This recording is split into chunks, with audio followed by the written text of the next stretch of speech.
Alors, bon, avant de conclure, en fait, je reviens à pour conclure ce module, il y a un aspect. Bon, là, je reviens un peu au passé, ce qu'on dit les sages du passé. Bon, je me permets de le dire parce que c'est intéressant que tu donnes un retour par rapport à ça. Bon, des lois anciennes disent que, en fait, le rôle de l'homme, le rôle de la femme.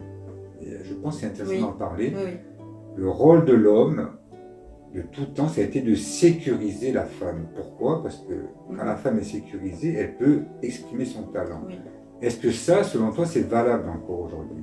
Est-ce que dans tes entrepreneurs de lumière, est-ce qu'elles parlent de ce problème? Est-ce que tu rencontres des femmes en insécurité Oui, par rapport à ça? tout à fait. Et voilà. Mais elle est en insécurité parce qu'on vit dans un monde encore qui est quand même assez, pas patriarcal, mais dominance masculine quand même, essentiellement. Oui, on en sort à peine. Hein. Exactement. Et s'il y a une dominance féminine, c'est pareil, ça crée un déséquilibre. Donc c'est la même chose. Je ne prône pas le féminisme absolu. C'est absurde. Ça crée un déséquilibre à ce niveau-là. Donc l'idée, c'est d'équilibrer les deux. C'est que quand il y a un équilibre dans le monde au niveau masculin et féminin, là, il y a une harmonie. Il y a une harmonie et il n'y a pas d'insécurité dans les deux sens. L'homme se retrouve sécurisé parce qu'il accepte sa part féminine et bon, après, il y a un travail, hein, comme je vous l'ai dit, hein, c'est tout un travail hein, de l'introspection, de relation avec la mère, etc. C'est ce que je fais dans mes coachings. On fait tout un travail intérieur hein, pour aller élucider ces blocages et ces problématiques hein, qui sont liées à l'identification de la mère, voilà, tout ça. Donc, tant qu'il n'y a pas cet équilibre au niveau mondial, dans ce monde d'équilibre de la place de la femme et de l'homme, il n'y a pas d'harmonie pour l'instant. Il y a un déséquilibre. C'est ça l'insécurité.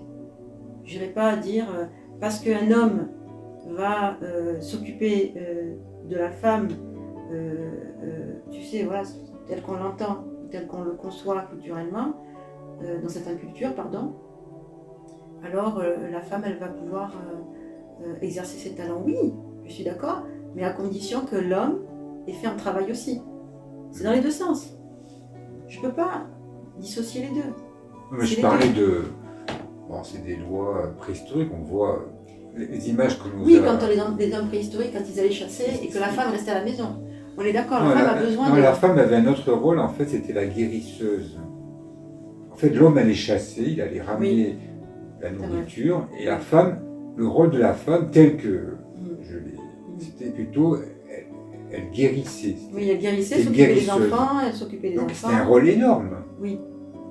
Et souvent, elle faisait appel à l'intuition pour ça. L'homme, c'était celui qui allait, qui partait, et lui, il ramenait son butin. Ouais, je suis d'accord avec toi, mais sauf que là, dans le monde dans lequel actuel on vit, une femme est parfaitement capable de subvenir à ses besoins. Donc il y a des choses qui ont changé. Mais ce n'est pas pour autant qu'elle ait pris la place de l'homme. C'est ça, je suis d'accord avec toi. Mais il y a l'équilibre. Il va se faire que quand l'homme il va accepter sa part féminine. Parce que là, il y a une prédominance masculine. Donc il y a un déséquilibre. Mais il n'y a rien de féministe hein, quand je dis ça.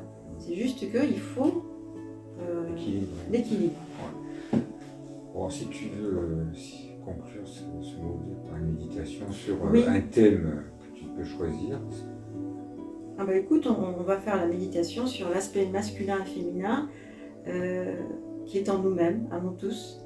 Donc je vous invite à fermer les yeux, à vous asseoir confortablement, donc à fermer les yeux.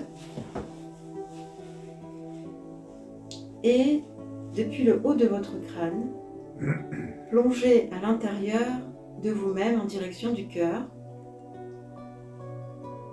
et suggérez une lumière. Donc vous plongez à l'intérieur de vous-même, vous imaginez qu'il y ait du vide et vous plongez littéralement en direction du cœur en suggérant une lumière et je vous invite à descendre jusqu'à vos pieds. Et remuez doucement vos orteils.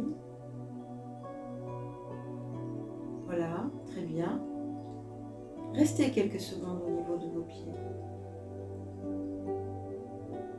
il y a deux principes dans la méditation. On ne lutte pas contre les pensées et on ne résiste pas aux pensées. S'il y a des pensées qui viennent, laissez-les venir, ne les chassez pas et ne résistez pas aux pensées. Ramenez juste votre attention à l'intérieur au niveau du cœur et là vous êtes au niveau de vos pieds, revenez à la lumière du cœur. Vous pouvez imaginer que la lumière inonde à l'intérieur de vous-même, au niveau de la poitrine. Et restez quelques secondes dans cet espace.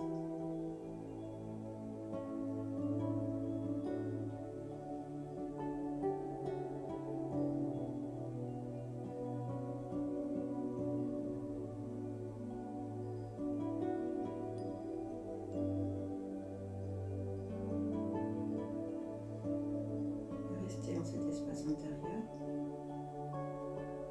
Et à chaque fois que quelque chose viendra vous distraire, ramenez l'attention au niveau du cœur.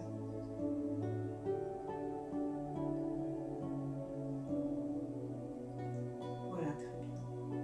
Vous pouvez ouvrir les yeux doucement.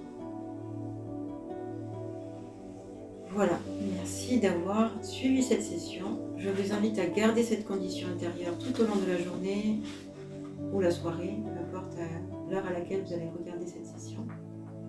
Maintenez cette condition intérieure le plus longtemps que vous pouvez en essayant de vous rappeler la condition dans laquelle vous étiez. Voilà. Donc je vous dis à très bientôt et voilà, merci de nous avoir suivis.